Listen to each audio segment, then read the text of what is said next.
How much do we really need to know about the trading storyline in an up and down market? That is a subject I will delve into in this video.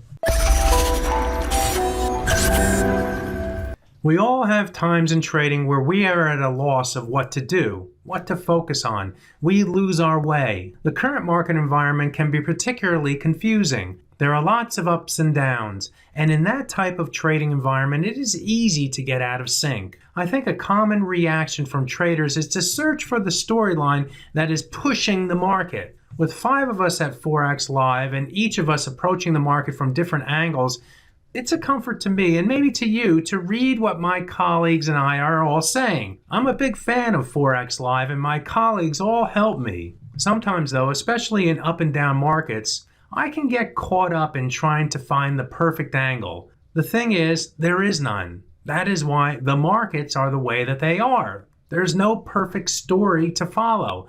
So sometimes we end up zigging when we should be zagging. But if you took a step back, all the wounds from our trading would be self-inflicted because we are probably thinking too much. Ryan had a great post this week. It was titled, "Is there a big liquidation causing the current malaise in the dollar?" He references an article from Zero Hedge that was backed up by RBC's head of U.S. cross-asset strategy. The gist of the story was that there was a futures fund that was short a large amount of S&Ps. That sole buyer, they reasoned, is the reason for the recent stock market rally. It goes on to say that when that buying is over, the rug would be pulled out from under the entire stock market and the prices would go tumbling lower. That is their stock storyline. They also added that the turn in the Chinese data of late and the congruent squeeze in the short yuan trades was alleviating some of the People's Bank of China's U.S. Treasury selling pressure. So the bond market does not have a big seller from the PBOC. So what does that do? That sends bond yields lower, all things equal. Moreover, they added that that dynamic and the fact that the market is still ridiculously short duration, so the other traders out there, with the expectation that those leveraged bond funds would likely need to start buying more bonds. And so that made a more complex story from the interest rate side of the equation. So what does all that do to the dollar?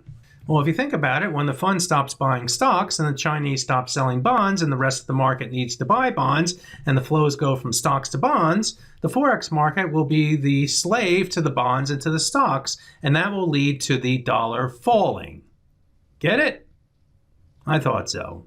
Now that you understand that storyline, that story runs counter to the plain Jane one that says the Fed will be tightening 3 times in 2017, more than any other central bank.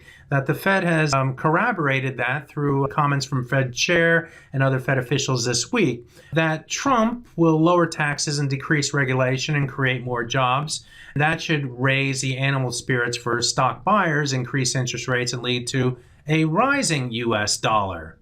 Right? Of course. Ryan ends his post with the sagest advice that I or we can give to each and every one of you. He said, "Sometimes when things like this happen, the best thing to do is quit worrying about the reasons and stick to the lines on the charts. You go with the holds or you go with the breaks. Kiss." Folks, do we need a huge storyline made up of a stock fund, less Chinese bond buying, ridiculously short durations to tell us that we should be selling the dollar? Or do we really need a story about the Fed tightening, about Trumponomics and animal spirits in the stocks that will tell us that we should be buying the dollar? Or do we look at the trend line and the 50% retracement in this dollar versus yen chart and say, I will sell at 114.90 with a stop above 115.09?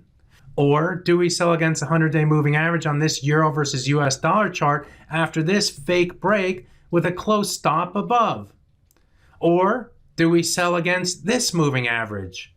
Or do we buy against this 61.8% retracement? Or sell when the price reaches the 50% of this move and stalls right here? The fact is, the storyline can be a great help sometimes. We all can be enamored by stories that seem to connect dots one way or the other, but understand that there can be differing stories that can each make sense but run counter to each other. And that can make trading really difficult if you are too much of a believer of one story or the other. For me, especially in markets that are struggling with direction or that are going up and down, I want to focus on the things that will cut through the complicated storylines and instead focus on what the lines of the charts are saying. Leave the complicated stories for the cocktail parties when you want to sound really smart. For your trading, when the storyline gets tough, when there can be multiple stories to tell, take Ryan's advice and keep it simple to be successful. If you like this video, give me a thumbs up. If you don't like it, give me a thumbs down. Also, be sure to click the subscribe button and share it on your social media sites. My name is Greg Miglowski from Forex Live. Good fortune with your trading.